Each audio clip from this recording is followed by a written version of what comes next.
ini untuk peserta dari kelas 1 Alia di bawah menempati tempat terlebih dahulu.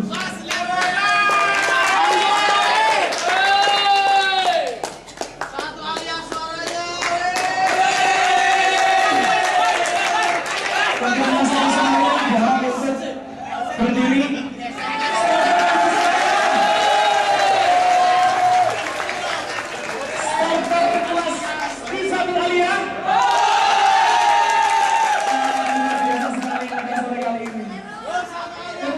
Selanjutnya perlombaan debat ilmiah dalam rangka Haudat Haflah Al-Bersarah Korporat Nirboyo adalah sesi kedua, yaitu sesi adu argumentasi.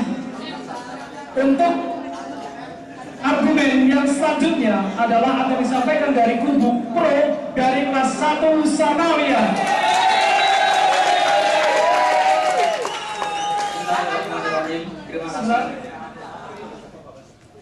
Waktu dimulai dari sekarang. Terima kasih. Dari kubu kontra tadi mengatakan bahwa orang yang menganut tasawuf pada era modern dan memiliki harta dikatakan munafik. Saya kira salah. Itu bukan munafik, tapi itu adalah kejujuran dari hati yang paling dalam. Ini berdasarkan apa? Berdasarkan kita punya tokoh-tokoh yang sangat banyak, yang mana kita tidak pernah mengingkari kesucian hatinya. Kita ambil satu contoh, istrinya Kanjeng Nabi Muhammad SAW, Siti Khadijah, yang mana beliau adalah terkenal sangat kaya raya. Tapi beliau sama sekali tidak menempatkan kekayaannya itu di dalam hatinya. Dengan bukti apa? Dengan bukti beliau mempergunakan kekayaannya untuk membantu dakwah Kanjeng Nabi Muhammad SAW. Ada sahabat Abu Bakar, ada sahabat Utsman dan lain sebagainya. Beliau orang-orang kaya, tidak anti harta. Jadi harta bukan menjadi penghalang untuk seseorang menganut tasawuf. Dari sini bisa dipahami bahwa tasawuf di era globalisasi yang penuh dengan teknologi canggih dan penuh dengan kekayaan-kekayaan ini masih tetap relevan, masih tetap bisa untuk diambil. Tokoh ulama kita punya Imam Abu Hasan Asyadzili. Beliau Abu Hasan Asyadzili tidak anti harta, malah beliau punya pembantu tersendiri, podiumnya banyak, pakaiannya selalu bagus. Masa begini dikatakan tidak relevan? Kan sangat tidak makul sekali. Padahal di era terbaik Kanjeng Nabi pun sudah ada orang-orang yang mana di situ hatinya bersih, hatinya suci, tapi bergelimang harta. Ini sesuai dengan Kanjeng Nabi, bahwasanya era itu adalah era terbaik karena beliau dawuh khairu ummati qarni tsummal ladzina yalunhum tsummal ladzina yalunhum. Di era terbaik saja sudah ada orang yang hatinya suci bergelimang harta. Masa di era yang bobrok semacam ini tidak boleh orang-orang tasawuf mempergunakan hartanya atau memiliki harta? Sangat tidak makul sekali. Mestinya kalau kita mau memperbaiki diri, kita bersihkan hati dan kita ikuti orang-orang yang semacam Siti Khadijah dan lain sebagainya itu. Kemudian yang kedua, masalah uzlah. Masalah uzlah, kami tadi mendengar kritikan dari yang mengatakan kontra tasawuf mengajarkan uzlah. Memang benar mengajarkan uzlah, tapi jangan dipahami uzlah itu sebatas mengasingkan diri dari manusia. Bukan hanya itu. Uzlah itu adalah melepaskan diri dari dosa. Uzlah itu melepas. Sama dengan ada sekte dinamakan Mu'tazilah, sekte yang termarginalkan, orang yang terlepas. Itu karena apa? Karena mengacu pada fondasi tasawuf adalah tazkiyatun nufus, untuk dalam rangka mengimplementasikan ayat Al-Quran, wa ma khalaqtul jinna illa liya'budun.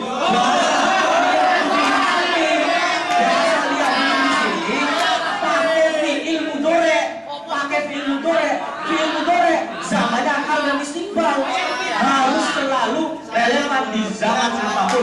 Ibadah dengan cara melepaskan diri dari dosa atau kita kategori sebagai uzlah, ini masih tetap relevan sepanjang zaman. Mengingat dia butuh fi'il mudhari. zamannya Dahlan Istiqlal akan selalu berorientasi di dalam dunia meskipun semakin mengglobal, semakin canggih dan lain sebagainya.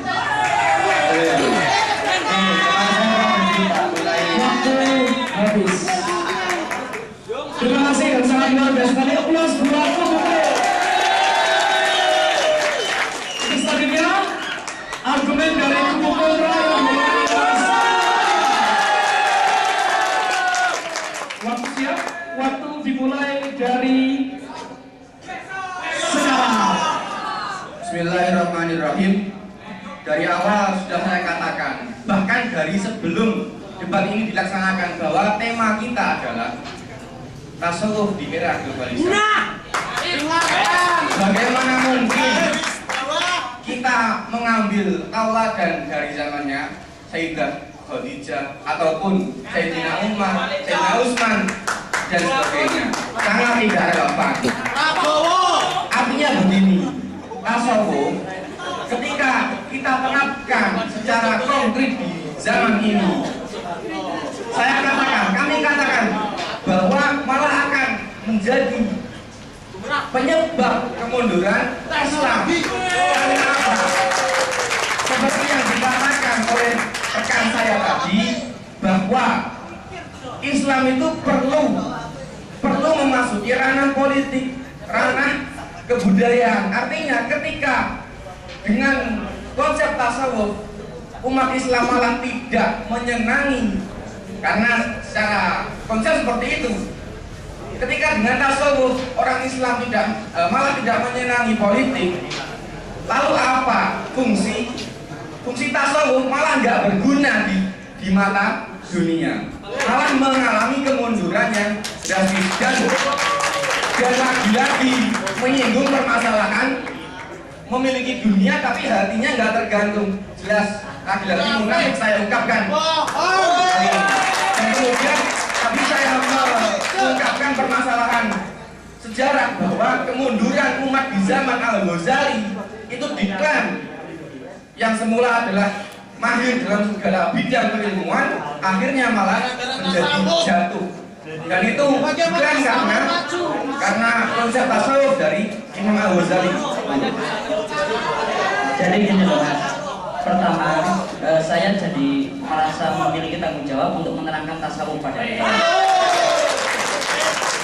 Karena kalau yang Anda tuturkan dari itu hanya sebuah semangat munculnya tasawuf, tetapi belum mencapai mekanisme tasawuf.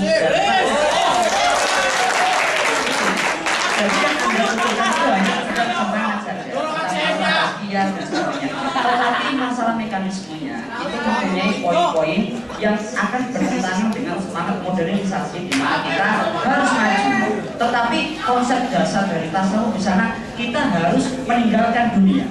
Padahal modernisasi kita harus maju mengikuti persaingan dunia. Jadi saya sangat muskil ketika Anda mengatakan Anda memilih tasawuf, tetapi dari awal saja sudah tidak sesuai dengan konsep modernisasi yang ada dan pemahaman tasawuf secara umum. Yang kedua, Anda mengatakan bahwasanya tasawuf itu melepaskan dosa. Apakah mungkin manusia itu bisa melepaskan dosa? Ketika kita mengatakan ini loh perkara yang tidak rasional yang perlu kita kaji, bahwasanya tasawuf itu sudah tidak relevan. Bahwasanya orang dengan tasawuf bisa melepaskan dosa. Orang dengan tasawuf dia bisa bertemu dengan Allah.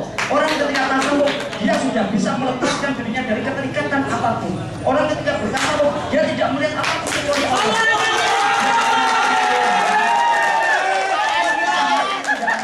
Yang terakhir, coba Anda lihat di dalam tasawuf biasanya ada masalah kumul dan ada masalah fakir. Bagaimana mungkin sebuah ajaran mengajarkan umatnya bagi seluruh pemeluknya untuk menjadi orang fakir? Kalau kita memahami tasawuf di sana diajarkan kita sebagai orang yang hidup. Habis. Luar biasa sekali ucapan dari Kubu Kontra 1 Alia. Penonton masih semangat? Dewan juri masih semangat? Ya. Ya, Saya mulai dari dari yang kontra. Saya kira Anda tidak memaafkan bahwa dengan ada beberapa pertanyaan begini. Andaikan di antara tiga kalian dihadapkan tiga persoalan. Pertama, pada hari itu Jumat, Anda kan tidak sepakat dengan tasawuf. Jumat, Anda harusnya Jumatan. Ada kedua, ada orang yang tabrakan dan tidak ada yang menolong kecuali Anda. Yang ketiga, pacar Anda ingin diantarkan ke mall. Menurut versi yang tidak sepakat dengan tasawuf, pilih yang mana? Jumatan. Kalau kita memakai pola yang tidak seperti dengan tasawuf, di sana harus dengan sesuai standar syariat. Jelas. Ketika kita memakai standar syariat, syariat itu adalah dohir. Ketika memang ada orang tabrakan di sana, memang adalah perkara dohir yang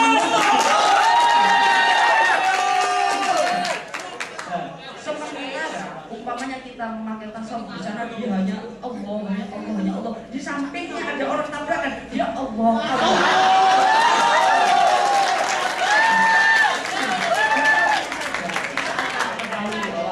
Sebetulnya bila kita memakai konsep syariat itu semuanya telah tertata dan tasawuf itu tidak mempunyai standar, hanya antara dia dengan Allah, tetapi tidak bisa diajarkan pada orang lain.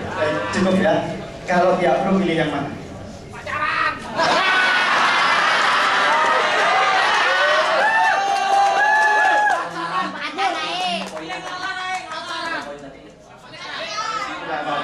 Ada tiga pilihan dihadapkan dalam satu waktu. Pertama, dia adalah dihadapkan harus sholat Jumatan. Yang kedua, ada orang tertabrak yang harus ditolong, tidak ada orang lain. Yang ketiga, pacarnya minta diantarkan ke mall. Pilih menolong orang. Pilih orang yang menolong orang yang tertabrak. Pilih orang yang tertabrak. Pilih menolong orang yang tertabrak. Berarti konsep pro dan kontra pada satu titik akan ada kesamaan gitu ya. Tidak perlu ditanggapi. Ada pertanyaan selanjutnya. Sayyidina Utsman adalah orang yang dikenal sebagai sosok yang kaya raya. Pernah ditanya oleh salah satu sahabat yang lain, "Ya Sayyidina Utsman, kenapa Anda dengan bergelimang harta itu tidak tergoda?" Akhirnya sahabat itu suruh bawa jalan panas itu dalam satu daerah yang pada waktu itu setelah dibawa ditanya, "Kamu tahu nggak di kanan kiri kamu itu ada pemandangan yang indah?" Dia menjawab, "Saya tidak tahu." Kenapa? Karena kamu konsentrasi kepada jarak panas. Pertanyaannya, bolehkah ini diterapkan dalam konteks, pertanyaannya dua, bolehkah dalam konteks sekarang orang yang punya Innova itu digambarkan dalam konsep yang saya tawarkan oleh Sayyidina Utsman? Pertanyaan pertama. Pertanyaan kedua, dalam konsep kontra tasawuf, apa bedanya punya Innova yang warnanya hitam dengan yang warnanya putih? Silakan dijawab.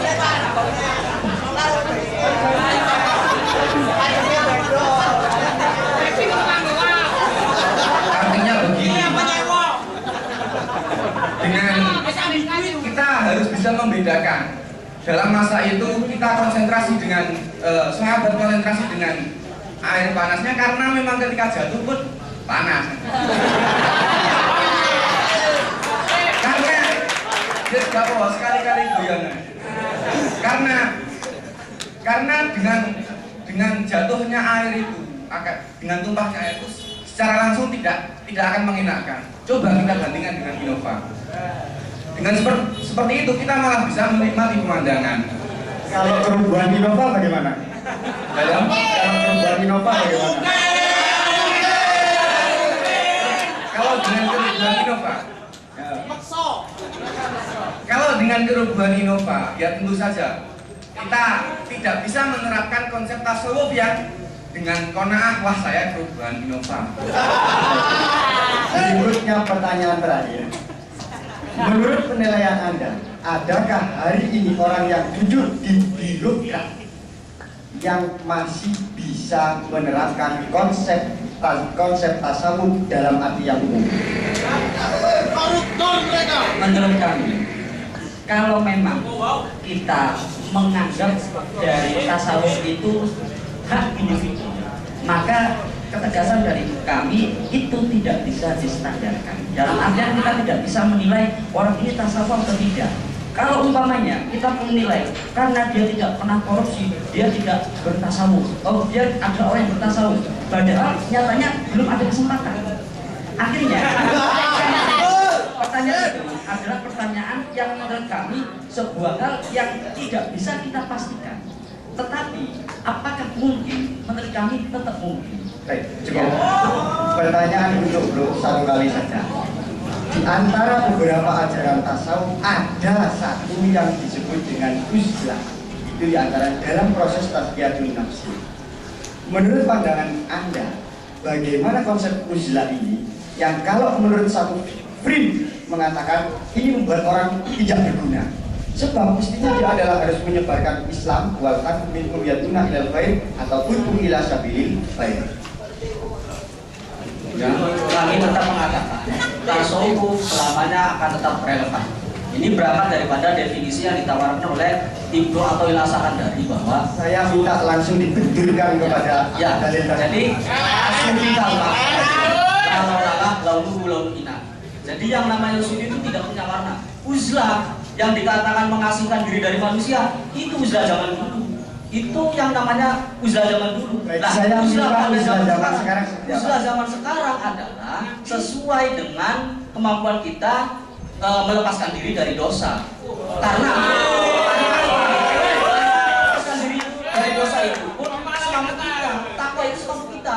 Ada Berarti uzlah dalam sekarang, aktualisasi uzlah adalah melepas dari dosa. upaya melepaskan diri dari dosa. Misalkan ada orang yang memiliki kemampuan dalam rangka tazkiyatun nafsi yang luar biasa, dia menjadi penyanyi karaoke, tapi mampu tazkiyatun nafsi, sah nggak tasawuf modern? Sangat sah. Tasawuf itu orientasinya di hati. Orientasi tasawuf itu ada di hati. Tazkiyatun nufus itu kan bukan tazkiyatun lahir, bukan, tapi tazkiyatun nufus. Yang penting jiwanya. Dikatakan tadi karaoke, pegawai karaoke, tapi jiwanya sudah bersih, dia sudah tidak ada masalah. Dia tidak dikatakan seorang suci. Artinya orang itu sah-sah ya sambil colek-colek bibirnya orang sambil colek.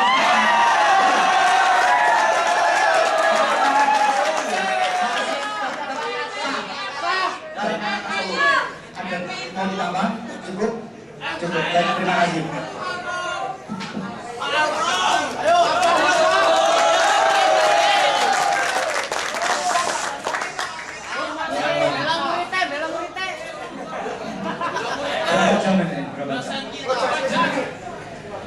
Oke, saya kasih dua pertanyaan untuk masing-masing biar adil ya. Yang pro dulu, Anda mendukung tasawuf di era global. Anda tahu kan, global modern di sana ada inovasi, ada promosi, ada yang mengedepankan intelektualitas, produktivitas, promosi dan seterusnya. Itu hanya simbolnya adalah teknologi dan rasionalisasi. Itu. Saya ketika ditanya begini, bagaimana jawab Anda? Adakah teknologi, komputer, internet, dan produk-produk modernitas yang diciptakan, yang dilahirkan oleh seorang mutasawwifin?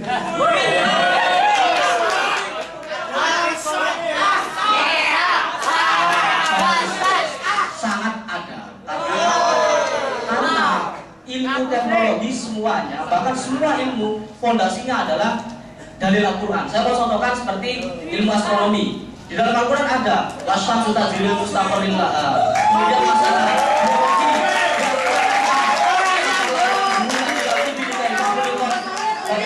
dan seterusnya. Itu adalah teks yang menerangkan ilmu-ilmu profil di sangat ada. Yang saya tanyakan sebenarnya lebih mengacu kepada realitas. Global modern itu adalah seperti yang Anda sampaikan tadi adalah kekinian dan masa depan, kan begitu ya? Bukan masa lalu. seperti yang Anda dalil-dalilkan itu kan masa lalu semua. Kemudian satu pertanyaan lagi bahwa ada yang mengatakan kehancuran umat Islam, kemunduran peradaban umat Islam sebenarnya yang diakibatkan oleh tasawuf. Bahkan bahaya tasawuf itu lebih berbahaya daripada serangan pasukan Mongol yang menghancurkan kota Baghdad. Bagaimana? Saya kira itu hanya timbul dari orang yang belum memahami tasawuf. Oke. Terakhir ya, saya tambahnya juga saya tambah. Anda tahu modernisme atau global itu muncul dari barat. Oke, setuju? Ya, dibanding timur. Kamu tahu barat itu bukan Islam, timur Islam. Ada selamanya, Pak. Sebentar, Di barat ada Islam. Hari ini seperti itu. Dengarkan dulu. Fakta Tidak hari selamanya ini. di barat bukan Islam. Ya, tidak selamanya, tapi hari ini. Hari ini. Pasti tetap tidak Hari sama. ini barat dihadapkan dengan timur. Yang notabene barat adalah kapitalis Zionis, kemudian timur adalah Islam. Pertanyaan berikutnya, yang masih satu pertanyaan sebenarnya. Anda kenal NU, Anda kenal Muhammadiyah. Tasawuf mana antara barat dan timur? Tasawuf mana antara Muhammadiyah dan NU? Kemudian maju mana?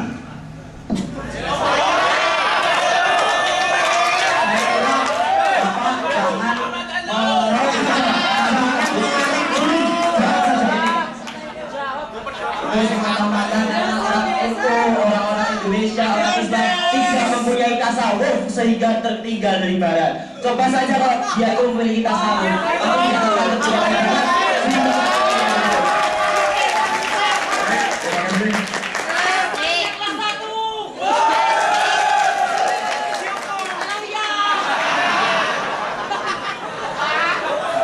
Selanjutnya yang kontra tasawuf. Yang kontra tasawuf ini sudah bisa dilihat dari penampilannya. Penampilannya kan seksi gitu.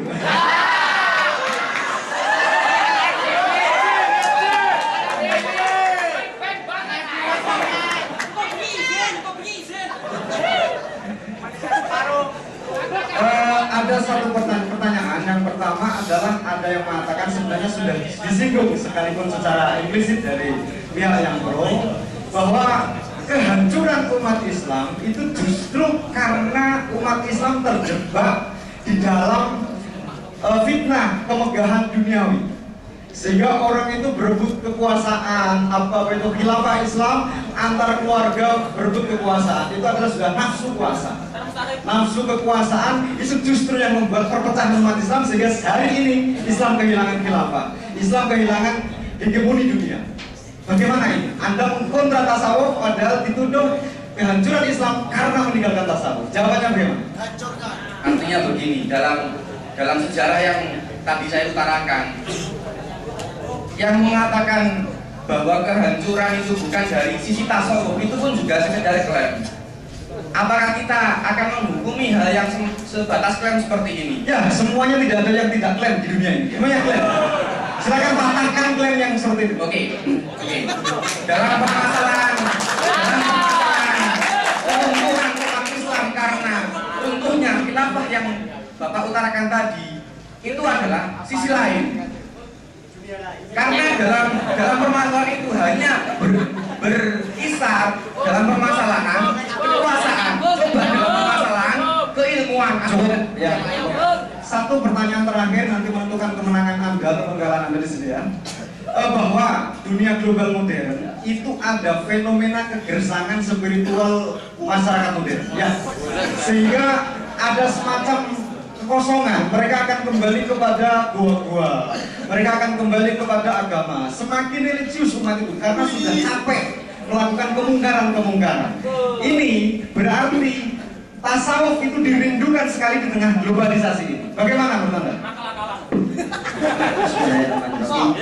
Pertama, bila kita mengatakan bahwasanya saat ini masyarakat Islam kegersangan dari sisi spiritual dan yang bisa menyebutkan hanya tasawuf itu hanya sebuah kemungkinan yang sangat jauh mengaitkan perkara yang tidak terkait menurut kami. Karena di dalam agama Islam sendiri telah mengajarkan tidak harus tasawuf, tetapi di sana diajarkan bahwasanya alat bidikrain tentail kulub atau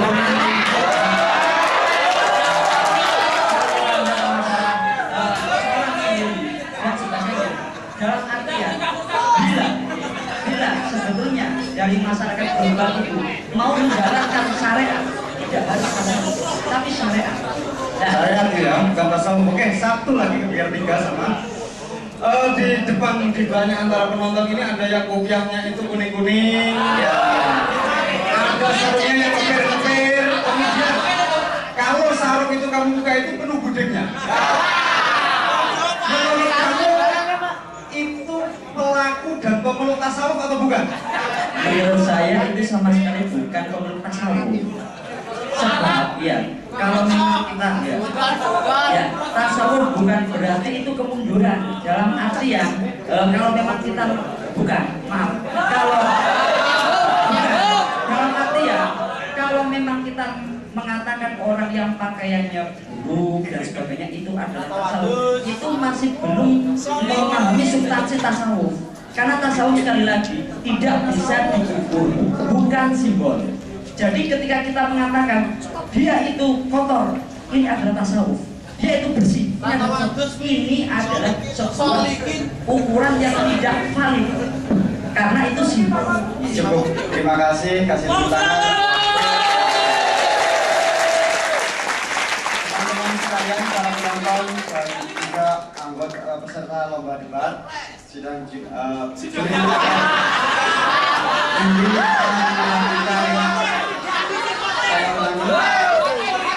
akan melakukan sidang penetapan siapakah yang akan menjadi juara 1, 2, dan 3. Sekali lagi, mohon harap tenang karena juri akan melakukan sidang penetapan juara 1, 2, dan 3. Dan dalam hal ini akan diisi door prize.